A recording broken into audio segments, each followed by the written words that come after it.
When John and I decided to move, I was full of hope, imagining a fresh start, a new chapter in our lives.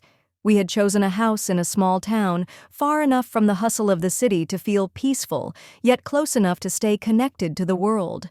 I could already picture our evenings spent on the terrace talking about our day, soaking in the tranquility, the harmony of it all.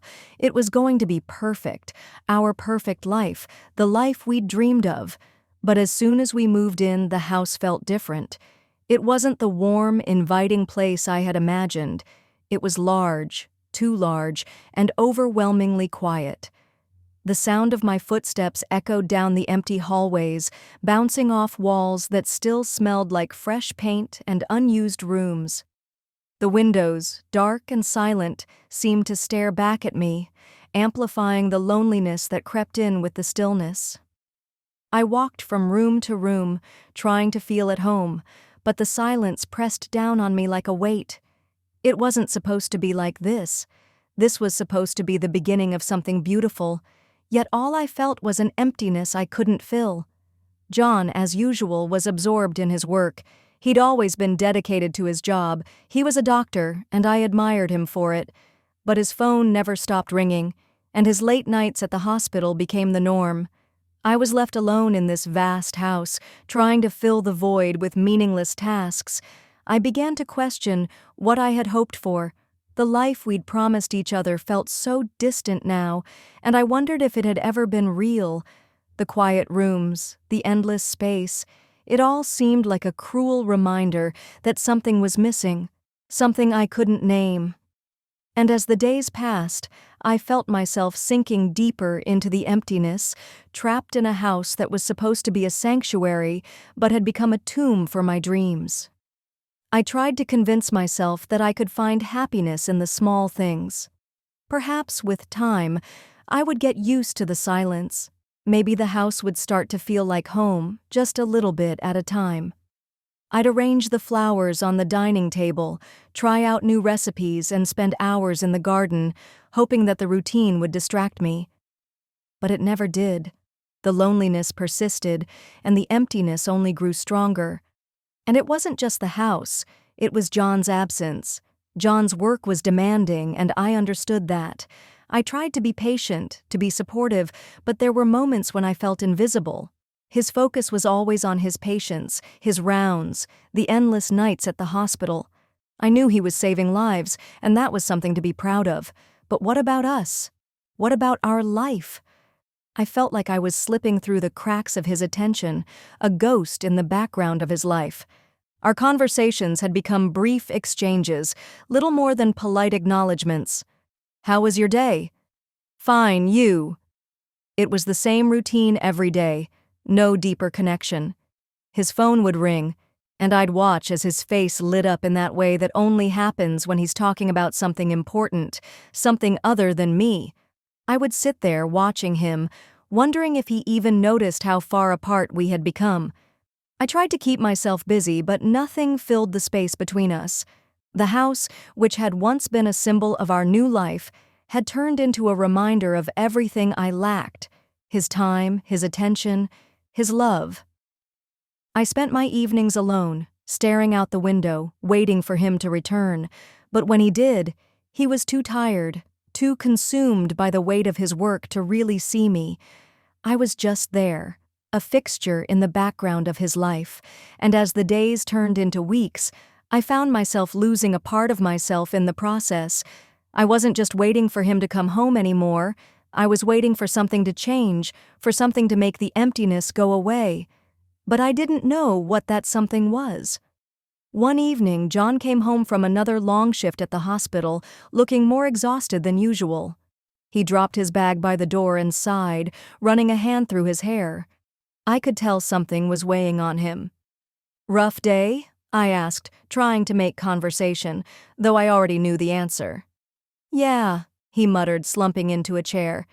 "It's been one of those weeks." I nodded, but I wasn't really listening. The words barely registered. I was too used to hearing them, but then he said something that caught my attention. "Harry's going through a tough time. His wife passed away a few weeks ago. He's struggling to find his feet. I think he needs a change of scenery. I told him he could stay with us for a bit, if that's all right. I paused. Harry was an old friend of John's, someone I'd met only a few times. A quiet man, strong in his own way, but always carrying some unspoken sadness.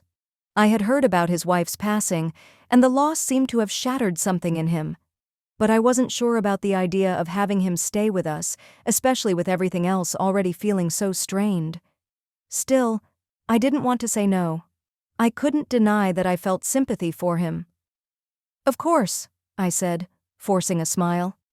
"It'll be good to have someone around." John seemed relieved, and Harry arrived the very next day. He didn't make a grand entrance. He wasn't the kind of person to make a fuss, and his presence was like a shadow that didn't demand attention. At first, I didn't think much of it. I made him feel welcome, offered him a drink, and tried to ease the tension in the air. But as the days went by, something started to shift. Harry was quieter than usual, but his mere presence in the house filled a space that had been empty for so long. He didn't talk much about his loss. Instead, he seemed to observe everything with a kind of detached curiosity, as if he were trying to figure out where he belonged now that his world had been torn apart. And there was something else, a subtle, almost imperceptible tension that hung between us whenever we were in the same room. It wasn't anything overt, nothing that could be easily named, but it was there. It was in the way he looked at me, the way his eyes lingered for just a fraction longer than necessary. We started spending more time together. The house, which had once been so eerily quiet, now had the hum of conversation. Harry and I would sit at the kitchen table in the evenings, sipping coffee and talking about everything and nothing. I listened to his stories about his wife, about the life they had shared. I tried to understand his pain, to offer words of comfort, but no matter how hard I tried, there was always a distance between us, and yet the more time we spent together, the more I found myself drawn to him in a way I hadn't expected. It wasn't just empathy or sympathy for his grief, it was something deeper, something unsettling. I could feel the walls between us breaking down, piece by piece, as we talked about our lives. It was strange, unsettling in its intensity. Harry was no longer just a guest. He had become a presence in the house, and slowly I began to realize how much I needed that presence, even though I couldn't quite understand why. The emptiness I had felt when John was gone began to fill, but with something entirely different, something more complicated. I hadn't planned it. But the more time I spent with Harry, the harder it became to ignore the pull between us. His presence had become something I couldn't escape. Small gestures, lingering glances, moments that seemed harmless but started to stir something deep inside me. One evening we sat on the porch, the air cool and quiet. Our conversation drifted, but there was an undercurrent of something unspoken. Harry kept glancing at me, and I felt a tension building. Then, out of nowhere, he asked, "Do you ever feel like you're missing something?" His words hit me hard. I hadn't let myself think about it until now, but it was true.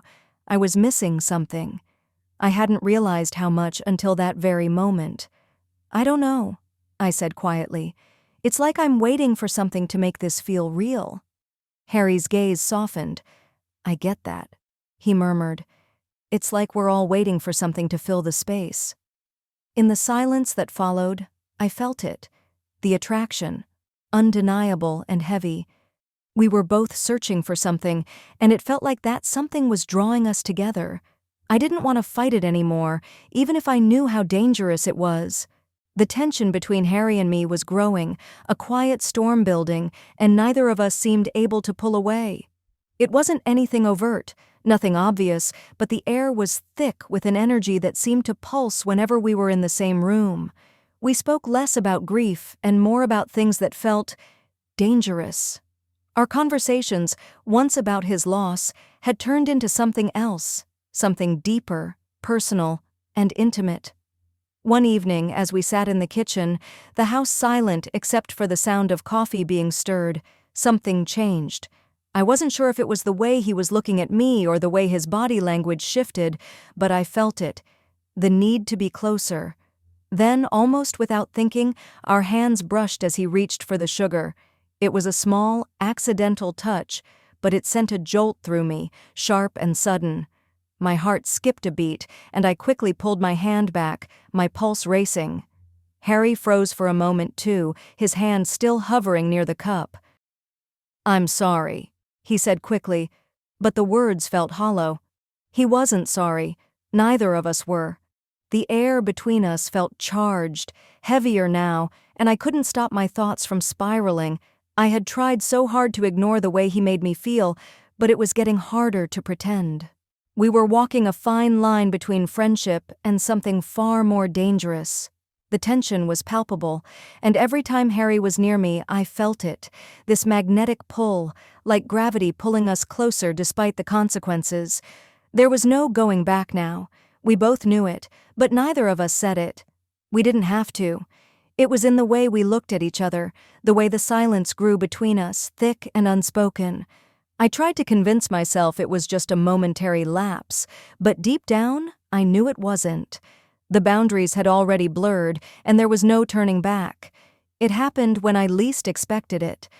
The house was quiet, and John was once again on his night shift, leaving me alone with Harry. We had just finished talking about his wife. Again. His grief still lingered like a shadow, but tonight it felt different. There was something heavier in the air, something unspoken that neither of us wanted to address. We sat across from each other in the dim light of the kitchen, the faint smell of coffee still hanging in the air. I could feel the pull between us, like an invisible thread drawing us closer, and it terrified me. Harry shifted slightly in his seat, and for a moment, everything seemed to slow down. I could hear my own heartbeat, the quiet buzz in my ears as he leaned in just a little closer. Without warning, he stood up, walked around the table, and before I even had time to react, he was right there, standing so close that I could feel the heat of his body. My breath caught in my throat as his hand reached out, brushing against mine. "We don't have to do this," I whispered. But my voice sounded unsure, even to me. But Harry didn't pull away. He seemed to hesitate for just a moment before his hand cupped my cheek, his thumb gently brushing my skin. I closed my eyes, trying to fight it, but my body betrayed me. Every part of me wanted him closer. And then, without another word, he kissed me. It wasn't gentle or soft. It was intense, urgent, as if all the unspoken words between us had built up to this single moment. The world seemed to fall away, leaving only us in that kitchen. I didn't pull back. I didn't want to. For that brief, fleeting moment, it felt like everything had fallen into place, like the empty house, the silence, the loneliness. They had all been leading up to this one kiss, but as soon as it ended, reality crashed down. I stepped back, my heart pounding, my breath shallow. What had we done? I couldn't think clearly. Guilt mixed with desire, and I felt myself drowning in it. Harry stood there, just as stunned, his eyes locked on mine. Neither of us spoke. There was nothing left to say. The kiss had broken something between us, and nothing would ever be the same again. The days after the kiss were a blur, filled with a kind of quiet chaos that I couldn't escape. I avoided Harry as much as I could, but the air between us had shifted. It was as if a wall had gone up, and the weight of what had happened hung between us like a ghost. Every time I saw him, I felt that same tension, that same pull. But now it was mixed with a guilt so heavy it was suffocating. John had been working nonstop as usual, but even in his absence I couldn't escape the consequences of my actions. I found myself avoiding him too, slipping into different rooms, keeping my distance, all the while trying to make sense of what had happened between Harry and me. I felt like I was living a lie, trapped in a house that no longer felt like home. It wasn't long before I realized I couldn't keep hiding. The tension was unbearable, and I could see it in John's eyes. He could sense something was wrong. The subtle changes in our interactions didn't go unnoticed. One night, after a long shift, he came home early. I was in the living room sitting on the couch, lost in thought, when he walked in. "You've been distant lately," he said, his voice quiet but firm. "What's going on?" I froze. I could feel the blood drain from my face. My stomach twisted into knots. He was looking at me, his gaze searching, and I couldn't bring myself to meet his eyes. The silence between us stretched on for what felt like hours. I don't know, I stammered. It's just everything. I don't know what's happening anymore. John didn't push. Instead, he took a step closer, but his face was hard, his expression guarded. You've been avoiding me. You haven't been yourself. I'm sorry, I whispered, the weight of the words feeling like a confession. I've just been dealing with things. He shook his head, a small, defeated sigh escaping his lips. What things, Claire? What's going on? Before I could answer, I heard a noise, footsteps in the hallway. I knew who it was before I even turned around. Harry stood there, his presence looming in the doorway, his eyes darting between John and me. He must have heard the conversation, must have sensed the shifting tension. John's gaze moved from me to Harry, and in that moment, everything crashed down. The truth hung in the air, thick and undeniable. I could see the hurt in John's eyes, the realization that whatever fragile bond we had left was broken. What's going on? John repeated, his voice shaking now. I looked at Harry, and for the first time, I saw the truth in his eyes too. His guilt, his regret, his confusion. We had both crossed a line and there was no going back. I don't know, I said, my voice trembling. I don't know how it happened. I never meant for this. John's expression crumpled, and for a moment I saw the pain flash across his face, but then, just as quickly, it was replaced by something colder, something I had never seen before. I don't want to hear it, he said, his voice flat. He turned and walked out, the door slamming behind him. And in that moment, I knew it was over. The life I thought we were building, the hopes and dreams I had clung to, had all been shattered in an instant. Harry and I stood there in silence, the weight of everything between us unbearable. Neither of us spoke. What was there left to say? The house felt even emptier after John left. It was as if the space itself had collapsed under the weight of everything that had just happened. Harry and I stood in the hallway, facing each other, both of us lost in the aftermath of our actions. Neither of us knew what to say. What could be said? We had destroyed everything. Our lives, John's trust, the fragile balance that had existed before any of this. I could hear John's car drive off in the distance, the sound fading into the night, leaving nothing but silence behind. Harry moved to the couch and sat down, running his hands through his hair, visibly shaken. I felt the overwhelming pull to go after John, to try and salvage whatever was left, but deep down I knew it was pointless. I had already lost him. I sat across from Harry, both of us trapped in the same painful silence. We were strangers to each other now, in a way. What had started as a comforting presence, his grief, my loneliness, had turned into something unrecognizable. It wasn't just a kiss. It was a moment that changed everything. You should go, I finally whispered, the words tasting bitter on my tongue. Harry didn't argue. He didn't say anything. He stood up and walked to the door, pausing for a moment as if he were about to say something, but he didn't. He just left, and the door clicked shut behind him. I sat there for a long time after, the weight of the night pressing down on me, making it hard to breathe. The house was eerily still, the only sound my own breathing, shallow and strained. I had lost John. I had lost myself. What was left? There were no more answers. There was no one to turn to.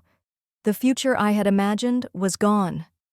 I eventually left the house, the emptiness swallowing me whole as I stepped out into the cold night. My heart was heavy, each step echoing in the silence that had become my life. I didn't know where I was going. I didn't know how to fix the mess I had made. All I knew was that I couldn't stay here, not in this house that had once been full of dreams, now shattered beyond repair. The road ahead felt unclear, uncertain, but I knew one thing. I had to keep moving. Even if I didn't know where I was going, even if the future felt like a black hole, I couldn't stand still. I couldn't go back. As I walked away, I could still feel the weight of everything that had happened, like an anchor tied to my soul. But I kept walking. I had no choice.